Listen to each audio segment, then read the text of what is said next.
Bom dia or boa noite, everyone. Welcome back to our channel. We're ready to discuss the 12 finalists of the last national final of this Eurovision season, and that is Portugal's Festival de Canção. My name is Arvin. Joining me for this video, we have Joe, Shaun, and Nicola. We're starting with Rita Onofre with Criatura. I can't remember this one, and that means I don't like it so much. I'm sorry, it's unremarkable, and it's one of those songs that, in my opinion, qualifies for Festival de Canção final because Portugal just has to keep its reputation of being very under the radar. That's the only reality I can make in my mind as to why this needs to qualify, especially in the second semi-final, where I felt like the quality was much stronger than the first semi-final, personally. Yeah, obviously I have no idea how this is going to do in the final, but I didn't expect it to get there, so who knows, maybe it can do some things, but not on my watch if I was there. Well, if you ask me, the song itself is interesting, but not in a way that I enjoyed, but rather interesting in a way that it just offers you different kind of lovely lyrics, and the music itself, which is completely fine, but is definitely not something I would like to listen. And I was enjoying while watching the semi-final, definitely, and I would rather listen to some other songs of Festival de Canção, because unfortunately Criatura is not something I really enjoyed. The dress was interesting, and it was like a creature coming to us and like delivering something which just didn't neither impress me or some, like, I'm not a fan of it, same as Shaun, unfortunately. Usually I would maybe like some kind of songs like this, but not this time. Sorry, Portugal. Sorry, Rita. Well, let's put that into points. Shaun? 4. Nicola? 4. 4 for me as well. Joe? The chair had more personality. It's a 6.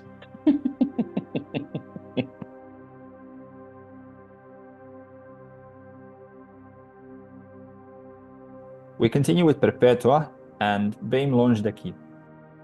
I have to start this by saying that at the very beginning, the guitarist with the little mustache and with that forced smile reminded me of the guitarist of Azúcar Moreno from Eurovision in 1990, before the moment that they actually go off stage. And to me, this song kind of sounds like it's from that period as well. The guys on stage, they're clearly having fun, like you can very much see that, but the way that, like, how the song started and how it ended up going, like, for me, was not what I kind of expected. It started off, let's say, nicely, but then quickly afterwards it just went super bland, and my overall impression was that it was a little bit underproduced and a little bit unfinished. It's nicely performed, it was vocally decent enough, but I just couldn't find any substance in the song, and this just simply isn't my cup of tea, unfortunately.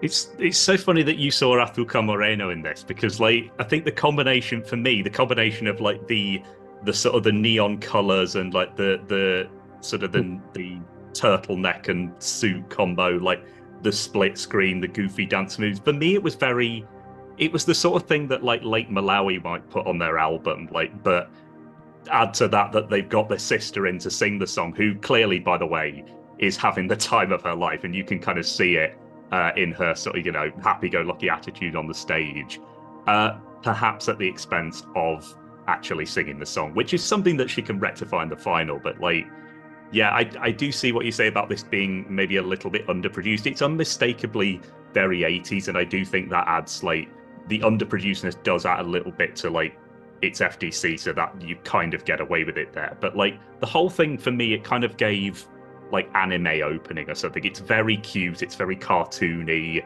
They're singing about like moving to the north and starting a new life, which I think we've all thought about at some point. I mean, the song might not be strong enough, but it's a very positive start. Out of 10, I'll start the voting with a 4. Joe? This is a 7. Shaun? 5. Nicola? 6.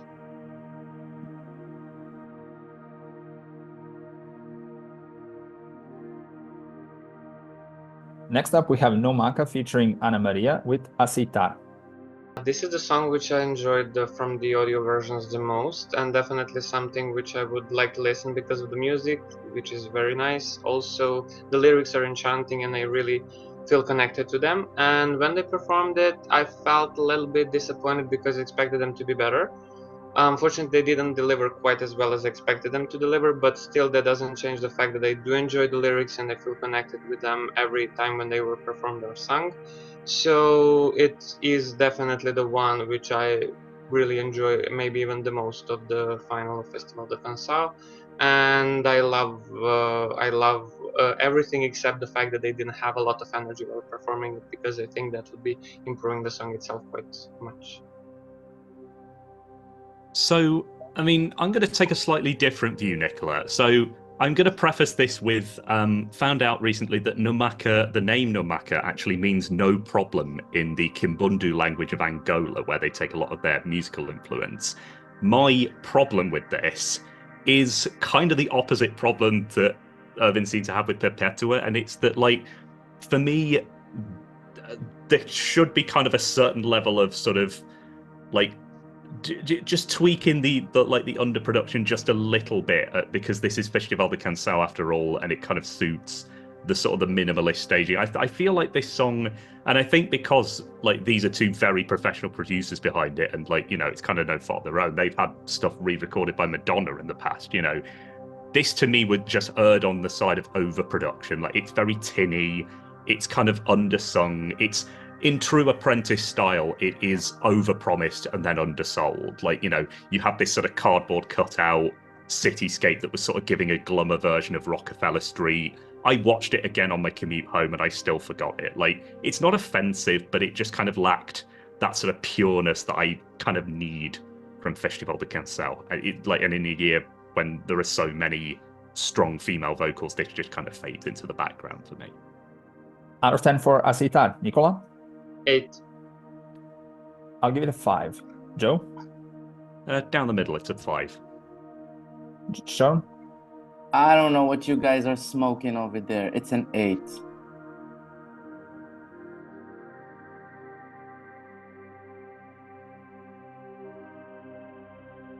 The fourth act is going to be Nena with Teorias da conspiracao. I love a good conspiracy theory. We know. I do. I do. I love a good conspiracy theory. However, a song about conspiracy theories, it didn't get me this time. It didn't get me this time. Again, it's not giving creative for me. It's not giving memorable, and it just fades into the background like some of them for me. I actually think I'm going to remember your comment, Shaun, more than I remember the song, because the song is just completely like not memorable to me. There's nothing wrong with it per se, just I forgot it instantly. And Nena is a decent singer. She sang it very nicely, but it just didn't go anywhere. The kind of place where I can imagine seeing this, or actually listening to this, not seeing this, is like in a hotel lobby, if it's like played on a piano or something like that, whilst I'm like checking in or just like having a drink or something like that. But I cannot imagine myself listening to this in literally any other type of scenario. And I doubt that this is going to end up high on Saturday evening. And I'm actually going to be interested to see where the points for this one are going to be coming from, if any. Conspiracy theorists. Possibly. But not for me. Conspiracy theories out of 10. Shaun? 4. Nicola? 5. 4 for me as well. Joe? I don't know what you guys are on. I'm giving it a 9.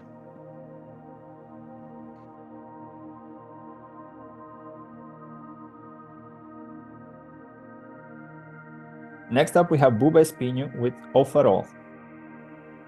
I feel like more often than not, there's at least one song like this one in Festival de Canção every couple of years, and I always enjoy it. I never listen to it again after Festival de Canção, but in the competition, when I listen to it, it's perfectly nice and enjoyable, same as this one. And like, I didn't go much into the lyrics, to be perfectly honest, but the song and the performance kind of gave me this like nostalgic feel, and the melody of it was beautiful. Everything was like super nice and gentle. The flow of the song was great. Visually, it wasn't like that interesting, but at the same time, it doesn't really need to be. Here, like I felt just like you need to like let yourself be like taken to like a nice journey. Don't think about anything, just enjoy the music. And because of that, I really hope he does well. I do agree with you about the nostalgia feeling and all the emotion which it creates, and also the fact that there is always a song like this in Festival de Canção, and it is quite enjoyable while the festival is like presented and among all the other songs, because it does bring all of those lovely emotions. But as the song itself and as something which I would like to listen after the festival, it is definitely not the fact. And it is something which I enjoy as like masterpiece in its way, that it exists there, it presents the message, lovely feeling, and also the interesting performance as it is. Because if people maybe will say that there is no performance of it, but there is, because he's telling a story, and also the background is lovely, and it kind of goes in the same way as that. But definitely out of the festival and out of that concept and the context, I don't think the song itself is memorable, which is something which I would like for it to be changed, but it is as it is. I think the category of this song that you're looking for, Irvin, is I've classed it as 6/8 ballad that makes you want to run slowly down a hill, which I also said of Contraste Mudo last year. Could be. Overall, out of 10, I'll kick this off with an 8. Joe? Likewise, an 8. Shaun? 6. Nicola? 7.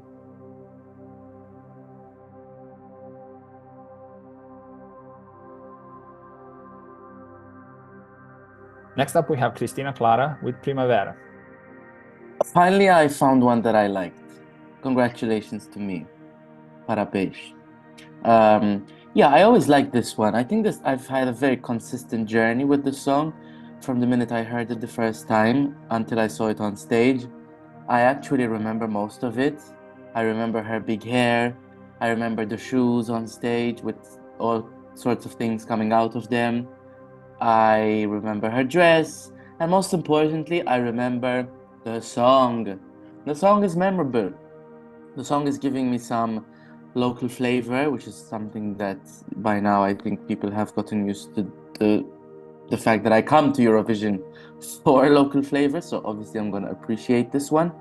And yeah, I think in a year where many of our favorites didn't make the Festival de Canção final, I think this is one that could gather some votes. And it's definitely like if this won, which is unlikely, but if this did go all the way, I would be very happy to see it go to Malmö.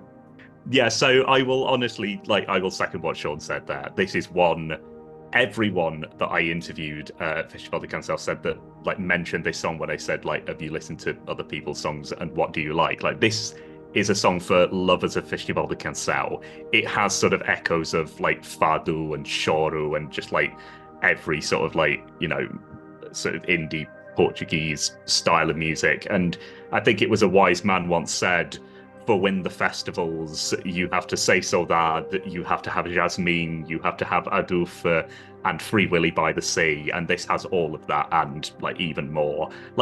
Her perm was kind of giving me sort of 80s high school movie, but then you combine that with the the really traditional the Adolphe, and that was an interesting clash there. The northern Portuguese televote is definitely going to come out strong for this one. Maybe, and I just put too highbrow for Eurovision. I don't know how the locals would feel if this won, but I mean, Portugal gonna Portugal. I gotta go and listen to For Win the Festival after we finish filming this. I listen to that at least once a month. Oh God, I should as well. Anyways, Primavera, out of 10. Shaun? It's a solid 8. Nicola? 7. I was listening to something else, I guess, because literally nothing grabbed me here. For me, this is a 4. Joe? I'm going to give this a 6.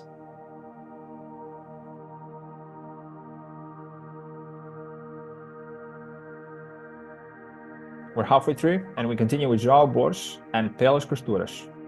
So I really enjoy the music in this one, and also the performance is quite interesting itself, but the lyrics are not something I'm a fan of, and also I do believe that Joao could be singing and performing a slightly bit better, but it's one of the most memorable performances which we watched at Festival de Canção, at least from my side, and I definitely believe that he would be achieving interesting results and scores at the contest. I feel like this one didn't find me. It didn't find me. The song, I feel like, is very underproduced. It's destructured. It doesn't have a build. It doesn't have a, like, the instrumentation is loud when it should be silent, and it's silent when it should be loud. It's everything done the opposite way of the way it should be, in my opinion. And all of that lackluster comes presented in a lot of bombast. I feel like we're trying to be in the vein of Måneskin here with the styling and with the performance. I just feel like a lot of style, but not a lot of substance. And it's interesting because Joao Borsch has ruined my neighbor in Malta. My neighbor in Malta, her name is Gianna Maria. She looks exactly like Joao Borsch, and I'm never gonna look at her the same now that Joao Borsch exists. So I feel like I wish I kind of never watched this.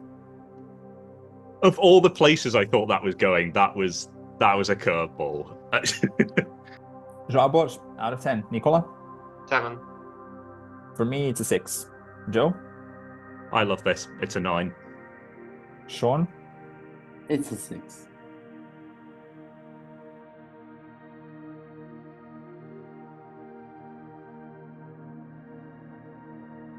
We continue with Middea and Doce, misterio.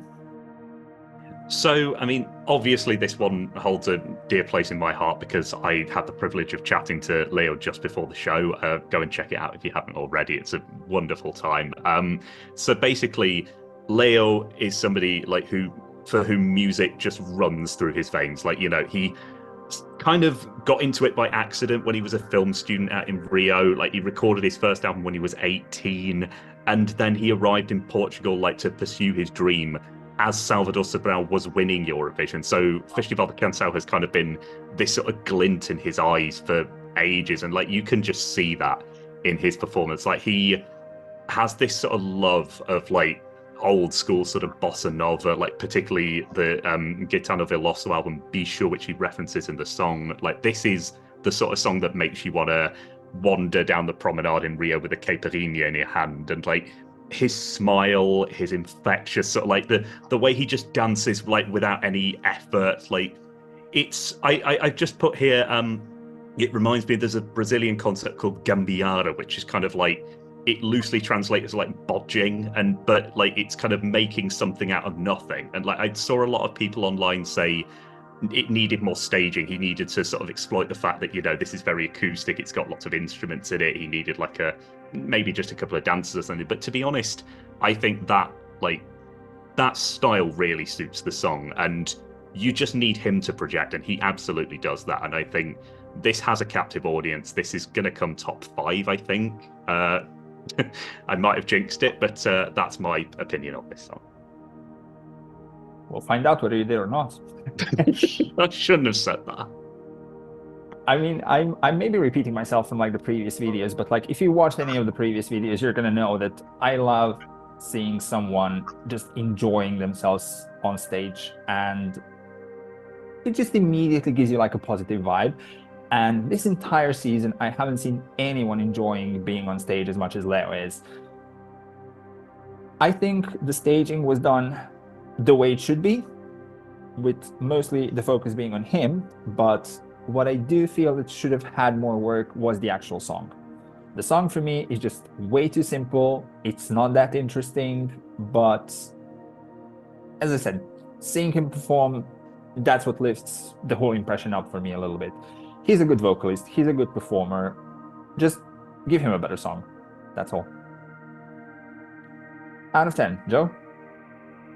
Very strong for me. I'm giving this a 9. Shaun?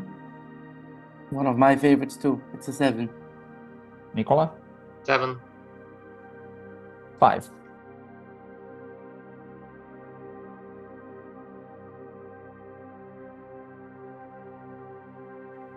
Next up, we have Silk Nobre with Change. Turn off your phone and listen to me. This is utterly bonkers, and I absolutely loved it. I waited weeks with many impressions of like what I thought this could look like, and honestly, the one that I got did not disappoint. Like, he's sort of in this like, I'm a dad who's just got home from work garb. Like, he's got this loose tie. You know, he could like. He's addressing his people, but he's also, you know, having a casual Sunday on the side. I mean, I feel like Silk, you know, he's got a lot of charisma, and like his vamping and his chanting, like that is something that you need to bring to a larger arena than the kind of the 100-seat like back of the studio at RTP in Lisbon. But like, you know, he absolutely made the most of what he had. He had no idea what to do with his feet. Like, he was kind of doing all of this, and like it was really like energetic for kind of energetic's sake. It was the song itself is like, it's pure, it's Broadway, but it's also just like completely weird and bonkers. Like, backing singers absolutely went with the genre. They were wearing masks, they were in ruffs, there was absolutely no coordination, but it still kind of worked. Like, he had change on the screen, like in lots of different languages, sort of non mi avete fatto niente style. And like, I mean, I would say it's up and ready for Eurovision, but I think whatever happens to this, like, it is going to go down in history just for that line. And we need to stop the war, and we need to stop the climate change. As you described it, definitely, it's like giving a vibe of casual song being performed and bonkers song being performed into one, but that's not what I'm expecting when I hear a song which is actually giving gospel vibes. And also, at one point, it gave me, the performance-wise, it gave me the vibe of Muses from Hercules, but done pretty poorly.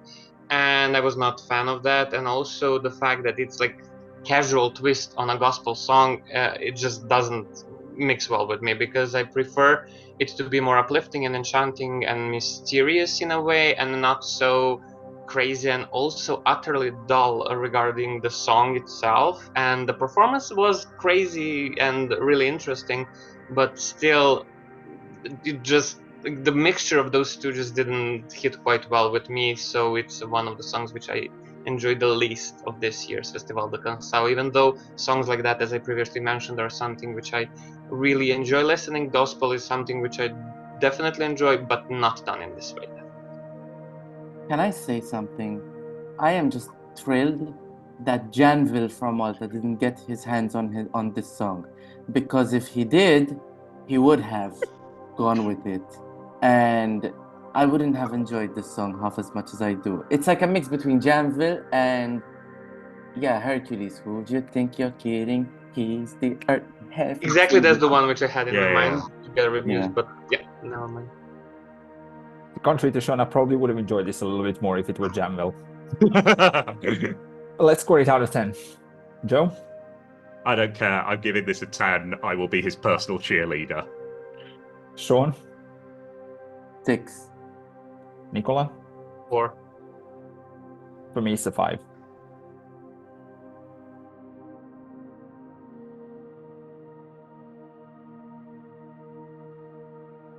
Next up, we have Rita Rocha with Pontos finais. I gotta start by saying that harp is one of my favorite instruments, so as soon as it started, like, I felt like this is already getting some extra points from me.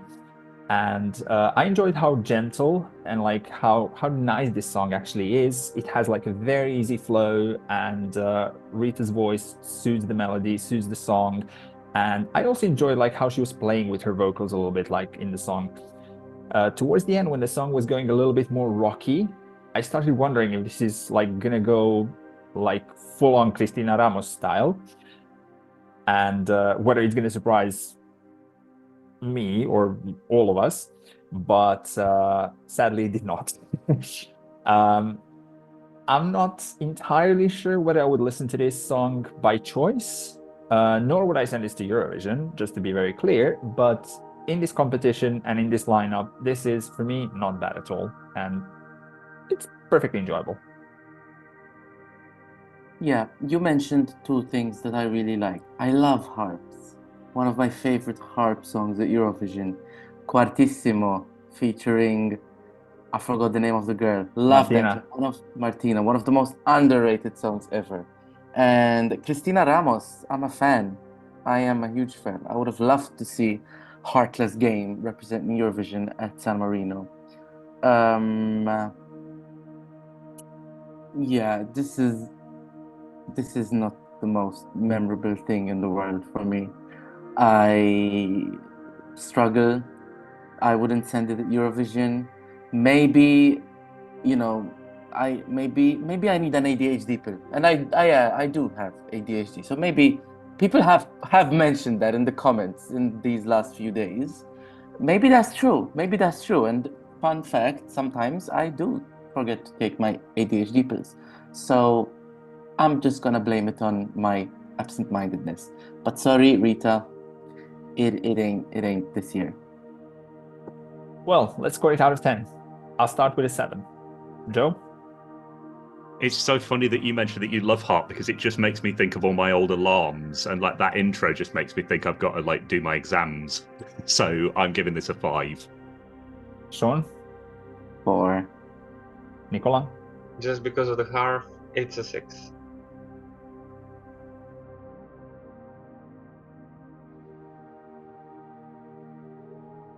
Second to last entry is Grito, performed by Iolanda.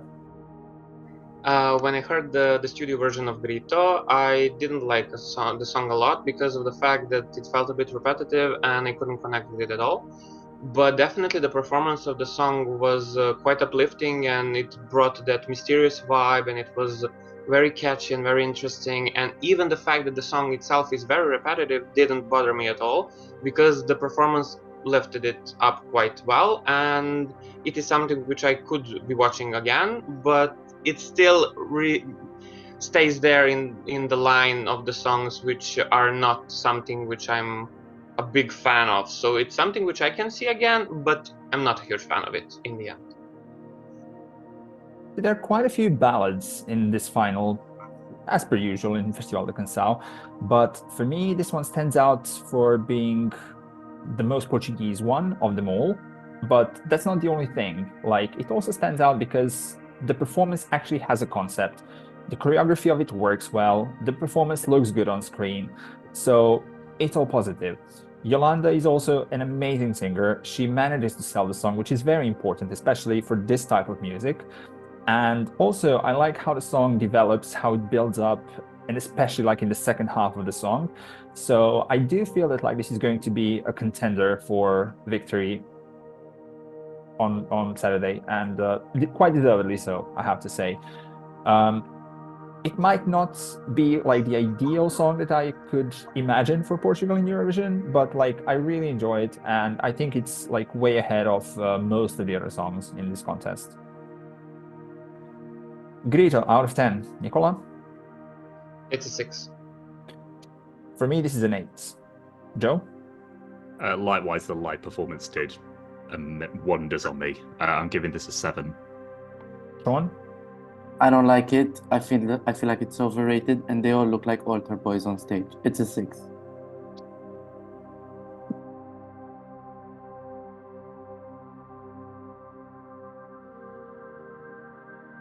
Last but not least, we have Noble with Memory. I think it was incredibly apt that this song got through with the public vote alone, because like I think if there's something that we've learned since this wildcard vote has been around, it's that Portuguese people they kind of love to just nip in an English language song in the final at the end, like they did with Neon Soho and De Punk Sportif last year. Like, so kind of no surprise really that this got through that. I mean, on the face of it, like I shouldn't like this as much as I do. It's very X Factor winners ballad coded, like particularly like sort of the natural progression of the song, but it's very well composed. Like the instrumentation, I cannot fault. Like that sort of understated guitar bridge, and like the natural progression that he sort of takes through to the end without needing a key change. The intro to the song has the lick in it, which I think is such a brilliant baller move. Like if you're a jazz musician, you know what that is. Flawless vocal performance, very comfortable singing in English. He's clearly, done this before. Staging matches the minimalism of the song. Festival de Canção loves an IKEA lighting department, and this has light bulbs galore. So, yeah, not a lot I can fault about this, which is weird for a song that on the face of it is so simple. Joe, I'ma have to rain on your parade. This is the song that when I listened to it, I thought this would be amazing to continue the trajectory of dirges at the Malta Eurovision Song Contest. It's in English. It goes on forever. I feel like it could be in the Malta Eurovision Song Contest very seamlessly. The guy, obviously the styling is very derivative. I take 2 glances of him and I still can't believe I'm not looking at Harry Styles with a beard. I'm sorry. This is not doing it for me. However, what I will give it to you.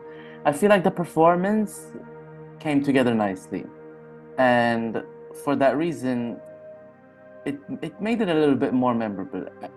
In a C, well, not a C, but in a lineup where there are songs that are very not memorable, clearly, as you can see by my thoughts, this one still stays memorable for me, and because of that, and because there are songs that I can't remember for the life of me, then I have to give it some points.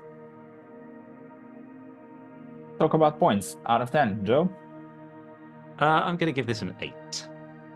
Shaun? 5. Nicola? 5.